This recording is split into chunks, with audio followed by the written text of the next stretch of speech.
오늘 성경 말씀은 마태복음 2장 1절에서 12절까지입니다. 헤롯 왕 때에 예수께서 유대 베들레헴에서 나심에 동방으로부터 박사들이 예루살렘에 이르러 말하되 유대인의 왕으로 나시니가 어디 계시냐? 우리가 동방에서 그의 별을 보고 그에게 경배하러 왔노라 하니 헤롯 왕과 온 예루살렘이 듣고 소동한지라. 왕이 모든 대제사장과 백성의 서기관들을 모아 그리스도가 어디서 나겠느냐 물으니 이르되 유대 베들레헴이오니 이는 선지자로 이렇게 기록된 바 또 유대 땅 베들레헴아 너는 유대 고을 중에서 가장 작지 아니하도다. 네게서 한 다스리는 자가 나와서 내 백성 이스라엘의 목자가 되리라 하였음이니이다. 이에 헤롯이 가만히 박사들을 불러 별이 나타난 때를 자세히 묻고 베들레헴으로 보내며 이르되 가서 아기에 대하여 자세히 알아보고 찾거든 내게 고하여 나도 가서 그에게 경배하게 하라. 박사들이 왕의 말을 듣고 갈새 동방에서 보던 그 별이 문득 앞서 인도하여 가다가 아기 있는 곳 위에 머물러 서 있는지라. 그들이 별을 보고 매우 크게 기뻐하더라. 집에 들어가 아기와 그의 어머니 마리아가 함께 있는 것을 보고 엎드려 아기께 경배하고 보배 합을 열어 황금과 유향과 몰약을 예물로 드리니라. 그들은 꿈에 헤롯에게로 돌아가지 말라 지시하심을 받아 다른 길로 고국에 돌아가니라. 아멘.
미국 워싱턴 대학의 홈즈라고 하는 사회학 교수가 사람들의 마음과 생활의 변화를 가져올 때가 어느 때인가 조사하여 보고한 적이 있습니다.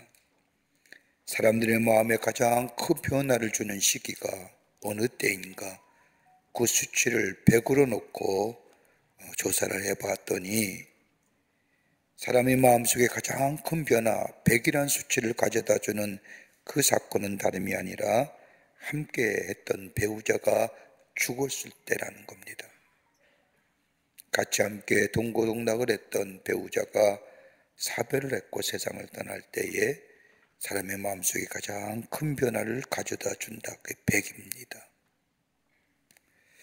그리고 함께 했던 사람과 헤어질 때에 어떤 이유에서든지 사랑했던 사람과 함께 헤어졌을 때에 지수가 73이며 우리 여자가 아이를 임신했을 때에 40이며 집을 옮기거나 개조하거나 리모델링 했을 때에 25의 지수가 나온다고 합니다. 그런데 그의 조사에 의하면 성탄절이 사람의 마음의 변화를 가져다 주는 숫자는 불과 12밖에 안 된답니다. 예수님이 우리를 구원하시고 인간의 몸을 입으시고 우리를 주의 약속의 말씀의 성취를 이루기 위해서 오신 그 예수 그리스도의 이 땅에 오심이 사람들에게 별 변화가 없다는 겁니다. 저 무슬림 국가에서 이슬람 국가에서 무슬림들에게 복음을 전하는 선교사에 의하면 다 이슬람 교도들이죠. 무슬림이라고 얘기합니다만 저들도 성탄절을 합니다. 그런데 저들은 성탄절이 예수 오심의 날이 아니라 예수께서 탄생하신 날이 아니라 먹고 마시고 즐기는 날로 생각한다는 겁니다. 얼마 전만 해도 메리 크리스마스 하지 말라 그랬죠. 해피 할리데이라고 그랬잖아요. 근데 요즘 다시 메리 크리스마스 하자는 운동이 일어난다고 합니다. 많은 사람들이 예수님의 오심을 기쁜 날로 마치 먹고 마시고 즐기는 기간으로 알고 있지만 그리스도인에게 있어서의 성탄절의 의미는 남다릅니다. 성탄의 참된 의미를 한마디로 요약할 수 있다고 하면 임마누엘, 하나님이 우리와 함께 계시다라는 겁니다. 이것이 바로 성탄의 의미입니다. 요한복음 말씀을 보면 좀 더 구체적으로 우리와 함께 하시는 예수님에 관하여 이렇게 말씀하십니다. 요한복음 1장 14절의 말씀을 보면 말씀이 육신이 되어 우리 가운데 거하셨다는 겁니다. 세상이 창조되기 전부터 계셨던 그 말씀이 인간의 몸을 입으시고 우리 가운데 오셨을 뿐만 아니라 우리와 함께 계셨다는 겁니다. 말씀이 육신이 되어 이 땅에 오셨다는 것은 다름 아닌 인간을 향한 하나님의 사랑이 나타내심이 되었다는 것을 말하는 것이고 우리 인간을 향한 하나님의 사랑을 확증시켜 주셨다는 겁니다. 예수님의 탄생에 관하여 기록한 예수님의 이 신약 성경의 복음서를 보면 예수님의 탄생을 세 단어로 이렇게 설명합니다. 하나는 뭐냐? 나심입니다. 예수님 인간의 몸을 입으시고 동정녀 마리아를 통하여 이 땅에 태어나셨다고 말씀합니다. 죄 없으신 예수님께서 성령의 잉태하심을 통하여 정결한 마리아의 몸을 통하여 이 땅에 오셨다는 것, 나심이라는 겁니다. 또 하나 있다고 한다면 오심입니다. 성경은 예수님의 탄생을 나심으로만 말씀하지 않고 오심이라고 말씀하고 계십니다. 하나님께서 하늘의 보좌를 버리시고 이 땅에 오셨기 때문입니다. 하늘의 보좌 우편을 버리시고 이 땅에 오셨다는 것, 그러기에 예수님의 탄생은 이 땅에 오심입니다. 또 하나의 방법, 또 하나의 표현이 있다고 한다면 되심입니다. 하나님께 친히 사람이 되셔서 육체를 입으셨다는 겁니다. 인카네이션, 성육신 하셨다는 겁니다. 그러기에 우리의 눈높이에서 우리와 같은 처지에서 만나주시는 의미가 바로 예수님의 탄생 속에 담겨져 있습니다.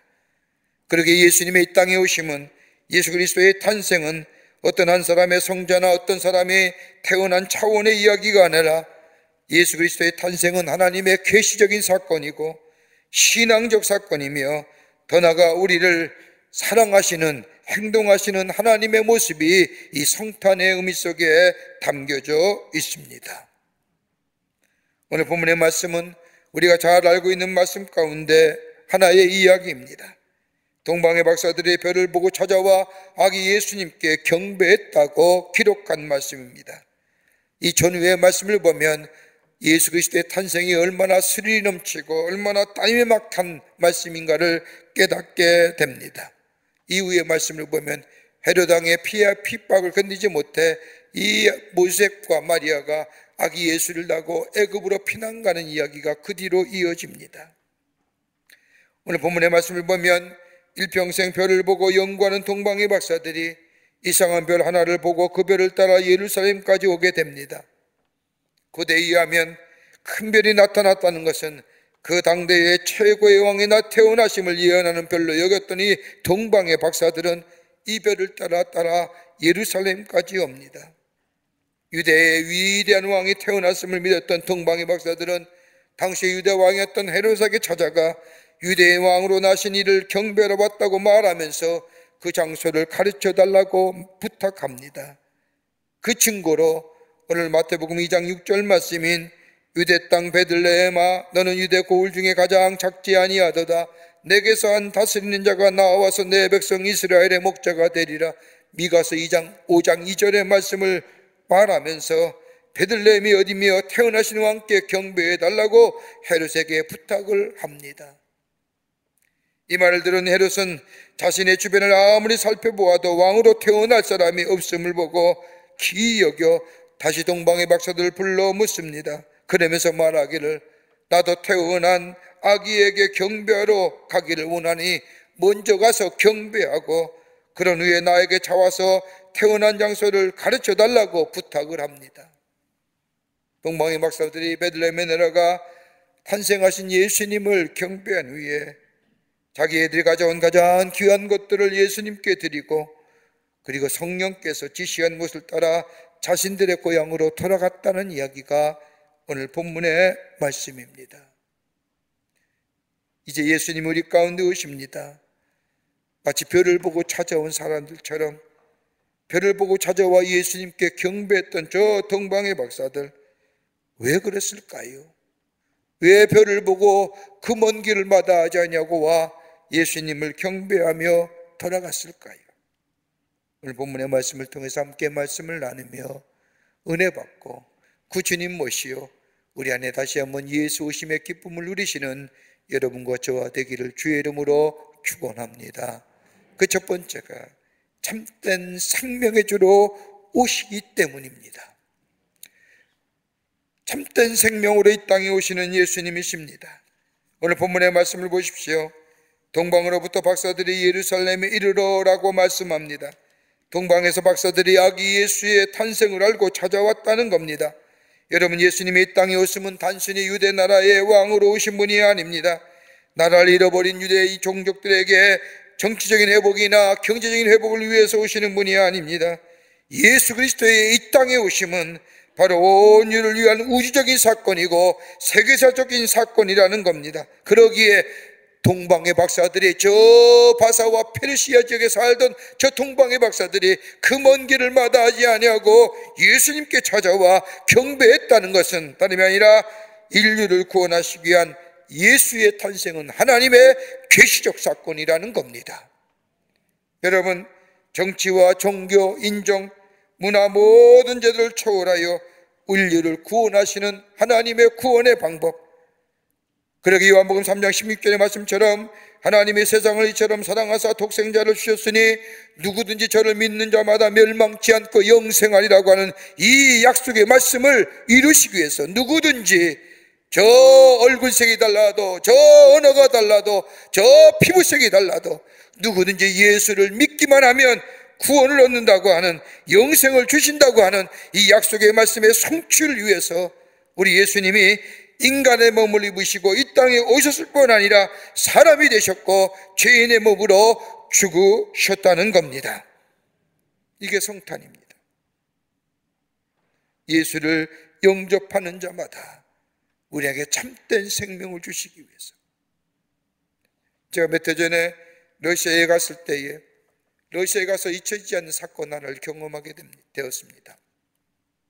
모든 예배가 끝나는 오후 3시쯤 됐는데 러시아 청년들이 러시아 모이는 집회에 참석해서 설교 말씀을 해달라는 요청을 받고 저들의 집회에 참석했습니다. 근데 저는 놀랐습니다.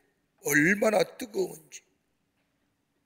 한 300여 배 되는 청년들이 뜨겁게 찬송하고 그 찬송 가운데 어떤 청년들은 방언을 가지고 기도하고 어떤 청년은 무릎 꿇고 어떤 사람은 두 손을 들고 그 사회주의 체제 안에서 그 청년들이 예수를 찬양하고 예수에 대하여 고백하는 그 모습이 얼마나 뜨거웠는지. 그래서 옆에 있는 안내하는 목사님에게 물었습니다. 이 청년들이 다 누구요? 그랬더니 그 목사님이 하시는 말씀이 다름이 아니라 이 여기의 모든 청년들은 다 아픈 상처가 있는데 다 대부분이 다 마약과 알코올 중독자였다. 아니 이 젊은 나이에요? 그랬더니 어려서부터 마약에 찌들고 어려서부터 술에 찌든 이 아이들이 예수를 믿고 참된 생명을 얻은 후에 하나님 앞에 감사하며 찬양하며 함께 모인 예배라는 겁니다. 얼마나 성령이 충만한지 말씀만 하면 모든 사람이 자리에 일어나서 아멘 아멘 하면 그 모습 속에 얼마나 뜨거운 집회였는지. 말씀을 다 끝나고 나와서 인사하는 가운데 한 청년이 반갑게 와 인사하기에 물어보았습니다. 무엇이 그리 기쁩니까? 그랬더니 청년이 얘기합니다. 자신의 신앙 고백 같은 이야기입니다. 제가 14살부터 마약에 손을 대기 시작했다는 겁니다. 마약에 손을 대고 나서는 안 해본 일이 없다는 겁니다. 그러면서 하는 말이 저 세상에 나쁜 짓, 온갖 나쁜 짓, 험한 일 다 해봐. 마약과 알코올과 더불어 좋지 못한 어둠의 일들 다 해봐도 내게는 기쁨이 없었다는 겁니다. 잠시의 환락을 통한 쾌락을 통한 기쁨은 좋지 모르지만은 참된 기쁨이 되지 못한다. 그런데 목사님이 전해주는 하나님의 말씀을 듣고 내가 예수님을 영접한 후에 예수를 내 삶의 주인 되심을 고백하고 받아들인 후에 내 안에 참된 기쁨이 생겼는데 그 기쁨은 저 세상에 주는 기쁨과 차원이 다른 기쁨. 참된 생명을 주시고 기쁨을 주신 그 하나님 너무너무 감사하기에 하나님 앞에 예배할 때마다 얼마나 기쁘고 감사한지. 예수를 영접하는 자, 예수님을 경배하는 자, 우리 가운데 오시는 예수님을 영접하는 자, 참된 생명, 내 안에 마르지 않는 기쁨과 더불어 참된 만족과 영원한 생명을 주신 그 놀라운 은혜 속에 생명력 넘치는 하나님의 사람으로 살아가게 해 주시는 줄 믿습니다. 이게 성탄입니다. 두 번째는 우리에게 참 소망의 주로 이 땅에 오시는 예수님이라는 겁니다. 성탄은 참 소망, 살아있는 산 소망의 주로 이 땅에 오시는 예수님입니다. 오늘 본문의 말씀을 보십시오. 동방의 박사들이 이상한 별을 보고 예루살렘까지 오게 됩니다. 헤롯 왕이가 유대인의 왕이 났으니 그 왕에게 경배하는 장소를 가르쳐달라고 요청을 합니다. 여러분 박사라고 하면 헬라어 말로 원문을 보면 마귀라고 표현입니다. 이 당시에 박사아기가 있었던 것은 아닙니다만은 성경은 별을 보고 찾아와 아기 예수님께 경배했던 사람들, 달리 저들을 표현할 방법이 없어서 마귀, 우리나라로 보면 박사로 얘기하지만 영어의 표현을 보면 정확하게 얘기합니다. 와이즈맨, 지혜로운 자. 그래서 이 사람들은 옛날 동방의 페르시아나 바벨론의 사람으로서 왕의 고문관이요 철학자들이요 더 나아가 별을 보고 점을 치는 점성가들입니다. 훌륭한 학자들입니다. 지혜로운 사람입니다. 지금처럼 하늘의 별을 보고 별자를 가지고 운수나 점괘나 치는 사람과는 차원이 다른 사람, 땅의 문제를 가지고 땅으로 해결하는 것이 아니라 점괘를 보면서 해결하는 것이 아니라 하늘을 바라보며 하늘의 지혜로 하늘의 문제로 풀려고 했던 사람들이에요. 여러분 어떤 사람이 지혜로운 사람입니까? 경험이 많아서요? 배운 지식이 많아서요, 경험과 지식을 가지고 내 나름대로의 세계관과 가치관을 가지고 판단하며 결정하며 살아가는 사람이요, 아니면 관계성이 좋은 사람이, 지혜로운 사람입니까? 절대요, 아닙니다. 땅의 문제를 땅의 것으로 풀려고 하는 것이 아니라 하늘의 것으로 풀려고 하는 사람이 지혜로운 자입니다.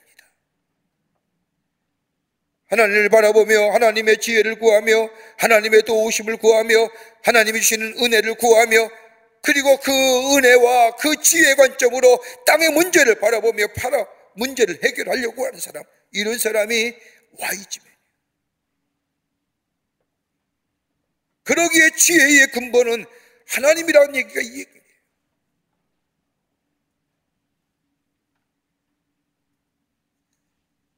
동방의 박사들은 하늘을 쳐다보는 사람입니다. 세상의 많은 문제 해결법은 땅에 있지 아니하고 하늘에 있다고 생각했던 사람들입니다.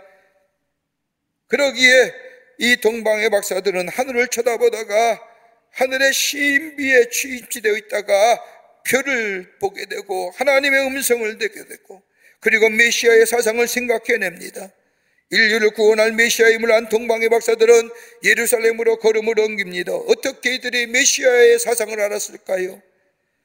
성경학자들은 추론하기를 아마도 저 다니엘이나 그 밖의 친구들이 바벨론의 포로로 잡혀갔을 때에 바벨론과 페르시아와 사람들에게 하나님을 믿고 하나님의 뜻에 순종하는 기회를 얻었을 뿐만 아니라 유대 민족이 기다리는 메시아의 사상에 아마도 들었을 것이라고 추정합니다. 이것뿐일까요?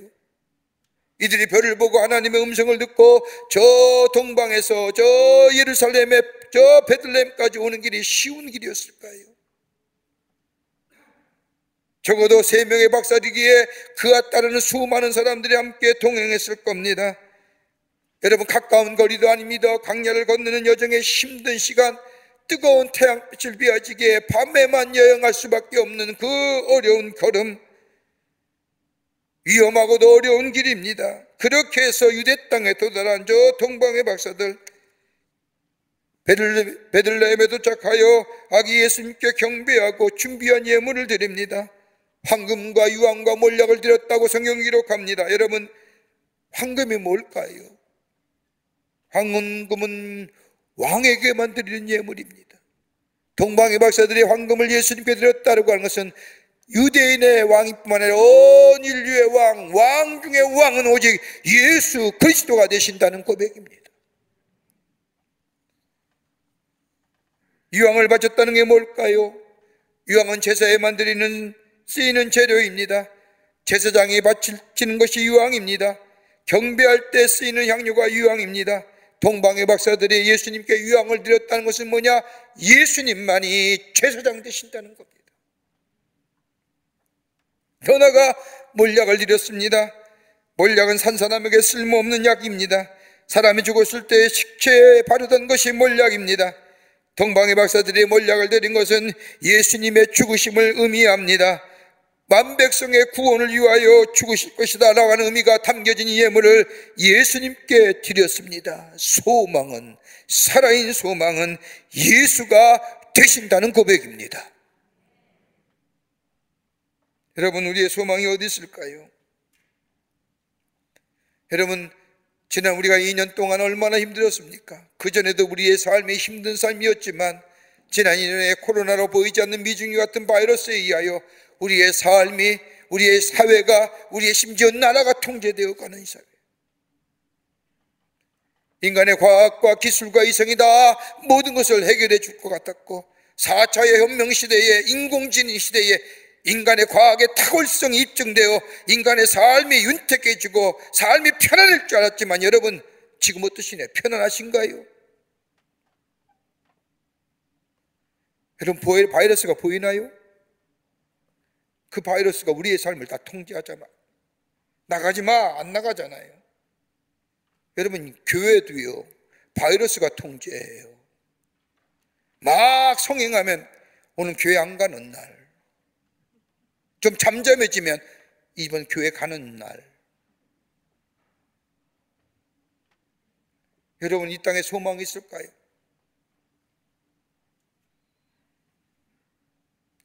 여러분, 땅의 것에 땅의 문제를 가지고 해결할 때는 소망이 없는 거예요. 그러나 소망이 되시고 우리의 모든 문제 해결자가 되시는 예수님을 바라보는 자, 예수님을 경접하며 경배하는 자에게 땅의 문제를 가지고 땅에 이런 게 아니라 하늘을 바라보며 사는 그런 인생에게 산 소망이, 복된 삶이, 문제가 해결되는 평간의 삶이 임하게 됩니다. 그러기에 고린도후서 4장 7절의 말씀을 보면 우리가 이 보배를 7그릇에 가졌으니 이는 능력이 심히 큰 것이 하나님께 있고 우리에게 있지 아니함을 알게 하려 함이라.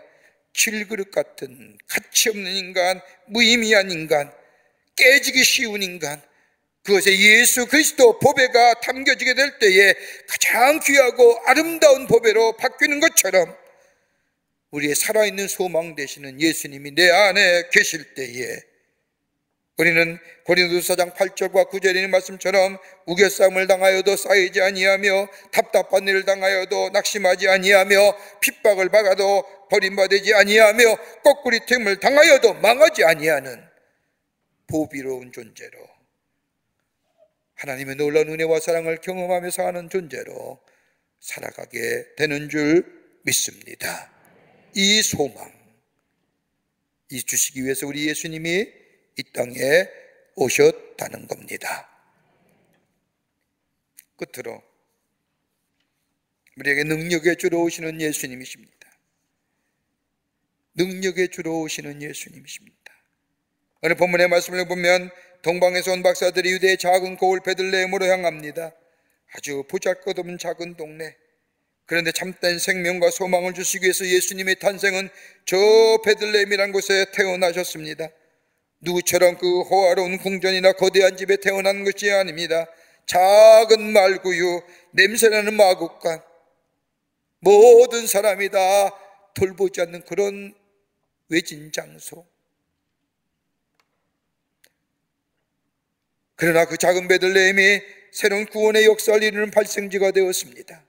작은 마을이지만 위대한 마을이 되었고, 그 예수님의 탄생은 인류 구원을 위한 하나님의 놀라운 은혜와 사랑의 사건이었다는 겁니다. 여러분, 기독교 영화 가운데 대작이 많이 있습니다만은 불후의 기독교 영화를 들라고 하면 아마 왕 중의 왕이란 영화를 들을 겁니다. 원제목 보면 더 킹 오브 킹스라고 하는 제목의 영화입니다. 이 영화의 감독은 세실 디민이라고 하는 감독이었는데, 이 감독은 예수님을 십자가에 매다는 골고다의 장면을 촬영하기 위해서 LA에서 가난하고 삶에 찌든 사람들을 엑스트라로 모아 200명을 모집합니다. 그래야 예수님의 십자가를 매달 때에 분노하는 군중들의 장면들을 잘 연출해낼 수 있다고 생각했기 때문입니다. 그런데 촬영 준비가 늦어지는 바람에 예수께서 죽으시는 골고다의 장면을 성탄절 하루 전날 크리스마스 이브에 촬영하게 됩니다. 수많은 엑스트라 배우들이 저 성난 군중, 분노하는 군중으로 분장을 하고 십자가 앞에서 배우와 더불어 엑스트라 배우 200명과 스태프와 함께 이제 촬영하려고 시작하는 순간 이 세실 디밀 감독은 많은 사람들 앞에서 여러분, 우리 더도 말고 2분간만 묵상하고 시작하십시다. 그 말 한마디에 전체가 쥐지고지종합니다. 그 순간 이 디밀은 생각합니다. 아, 내가 실수했구나. 저 군중들의 성난 함성들, 고함치는 소리들, 저 십자가에 매달린 예수를 바라보며 저 죽여라 죽여라고 외쳐야 할 그 고함치는 그 분노한 군중들의 모습을 촬영해야 되는데, 여러분 조용하시고 조용히 묵상해 보십시다. 아차, 실수했구나. 어떻게 연출해야 될까? 그런데 그때 한 구석에서 기쁘다 구주 오셨네라고 하는 찬송 소리가 들려옵니다. 모두가 조용하게 묵상하는 그때에 예수 탄생의 찬송이 들려오게 되자 누구나 할 것 없이 모두가 함께 따라 부릅니다. 그리고 그 다음에는 고요한 밤, 거룩한 밤, 그들 이어 참 반가운 신도여, 이렇게 들려오는 성탄의 찬송의 배우와 스텝에 누구나 할 것 없이 함께 예수 오심의 탄생의 찬송을 불러 시작합니다. 성탄의 찬송이 계속되어질 때마다 저들은 거칠고 피곤한 얼굴이 눈물이 흐르고 기쁨이 충만하며 환하게 빛이 나기 시작합니다. 성탄의 전날 밤에 울려 퍼진 성탄의 기쁜 소식, 저들 앞에 서 있던 십자가 앞에서 무엇인가 새롭게 출발을 결심하였다는 것입니다. 그리고 이어진 촬영은 대성공적이었습니다. 신이 난 저들은 배우 못지않게 촬영에 임하여 최고의 연기를 펼쳤습니다. 촬영을 다 마치니 세실 드밀은 훗날에 고백하기를, 그날은 내 생애의 최고의 순간이었습니다. 피곤한 자, 지친 자, 걱정과 근심이 많은 자, 이로 인하여 기쁨을 잃어버린 자, 우리 예수님은 이 땅에 오셔서 저들에게 저 피곤함과 지침과 걱정과 근심이 아니라 기쁨과 참된 생명을 주시기 위해서 인간의 몸을 입으시고 이 땅에 오셨습니다. 그러기에 예수님의 공생의 사역을 보세요. 예수님이 그곳에서는 참된 생명의 역사가 일어납니다. 저 가나의 혼인잔치, 자신의 죄를 인하여 낙심하고 실망한 저 여인 마리아에게 남편을 5이나 댕기고 결혼을 그렇게 해도 삶의 행복과 만족을 잊지 못했던 저 수가성의 여인, 종교생활을 한다고 하지만 종교생활에 지쳐 기쁨을 잃어버린 저 니고데모에게 자신이 누구인지 알지 못하네요. 그래서 세상을 향해만 달려가던 저 삭개오, 예수님이 찾아가 저들이 예수를 영접하게 될 때에 저들은 생명의 역사를 일으켰던 것을 보게 됩니다. 여러분, 베들레헴에 들에서 밤이 새도록 양을 돌보던 목자들, 피곤함과 찌듦과 무의미하고 무가치한 저 목자들에게 들려온 천사의 음성, 너희를 위하여 구주가 나셨다고 하는 이 말에 목자들이 기뻐한 것처럼 생명의 역사를 가져다 주시는 우리 주님, 살아있는 소망을 우리에게 가져다 주시는 우리 주님, 우리의 삶의 새로운 변화의 능력의 주가 되시는 우리 주님, 그 주님을 모시게 될 때에 우리 안에 우리가 고백하는 고백, 나를 위하여 구주가 태어나셨습니다. 이 고백의 주인공 되어 주의 주시는 은혜와 사랑을 넘치도록 누리며 증거하시는 여러분과 저와 되시기를 주의 이름으로 축원합니다. 하나님 감사합니다. 주께 저희들 사랑해 주셔서 하나님의 자녀 삼으심에 감사합니다. 매년마다 맞이하는 성탄절이지만은 올해는 참으로 힘든고 어려운 가운데 주님만이 참된 생명이요, 주님만이 참된 소망이시요, 주님만이 참된 평안이심을 고백하며 이 성탄절을 지나며 주님 오시기를 기다립니다. 어서 오시옵소서, 좌정하시옵소서, 우리의 주인 되시옵소서. 그리고 우리 마음에 참된 평화와 생명과 소망과 우리의 삶 속에 새로운 능력의 역사가 나타나 주님을 찬양하며 고백하는 저희들의 삶 되게 하여 주시옵소서. 성령이 도우실 줄 믿으며 예수님의 이름으로 기도하옵나이다. 아멘. 내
구원하시기 위해서 인간을 몸에 입으시고 이 땅에 오신, 그래서 십자가에 달려 죽어 우리의 구원을 이루어 주신 우리 구주 예수 그리스도의 크신 은혜와 하나밖에 없는 당신의 아들 이 땅에 보내주셔서 우리를 얼마나 사랑해 주신, 그 사랑을 확증시켜 주신 하나님 아버지의 놀라우신 사랑하심과 우리 안에 내재하시며 역사하시어 하늘나라의 구원을 이루어 가시는 성령님의 놀라운 능력의 역사가 예수의 오심을 기다린 이 대강절 마지막 주일에 주의 전에 나와 하나님 앞에 예배드리며 저 동방의 박사들이 예수님께 경배했던 것처럼 예수님만이 참된 소망이요, 예수님만이 참된 생명의 주가 되시며 예수님만이 참된 나의 능력의 주이심을 고백하며 그 예수님 모시고 그 예수님과 함께 더불어 새로운 생명의 역사를 이루어가기로 결단하며 저 세상을 향해 나아가는 우리 모든 사랑하는 광림의 권속들과 영상을 통하 이 예배에 참여한 하나님 나라의 거룩한 백성들을 위해 주께서 지금으로부터 영원토록 함께 하시기를 간절히 축원하옵나이다. 아멘.